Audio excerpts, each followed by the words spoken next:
కర్తృత్వం వ్యక్తిగతం కాదని నాకు అర్థం కాదు, సామాజికమా? ఆ ధోరణే మానుకోవాలమ్మ. కసి వితంతువులు ఎవరూ భర్తల్ని చంపేయలేదు.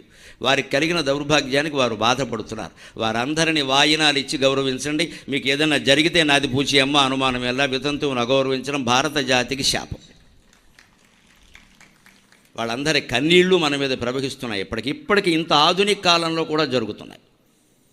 ఇంకా నేను మొహమాటం లేకుండా చెబుతా ఒక్క మాట, దయచేసి మరోలా అనుకోకుండా. నాకు వినిపిస్తున్న గాథలు చాలా బ్రాహ్మణుల్లో తగ్గ ఇతరుల్లో పెరిగేయండి. నమశివాయ నమశివాయ. ఇతరుల్లో పెరిగేయండి. ఎందుకు పెరుగుతున్నాయో తెలియట్లా.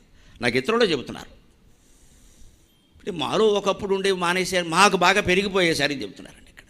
అంటే మనిషిని, సాటి మనిషిని, అందున స్త్రీ, సాటి స్త్రీని అవమానించడం గర్వంగా భావిస్తుంది వీళ్ళ. ఎంత అవమానం అది! వాళ్ళు ఏమైనా భర్తలను చంపేశారా? వాళ్ళు బొట్టెట్టుకుంటే నీకే, నువ్వు బొట్టెడితే ఏమవుతుంది వాళ్ళకి? బొట్టెట్టాలి, వాజనం ఇవ్వాలి. అన్నీ ముత్తైదుతో ఏం చేస్తున్నావు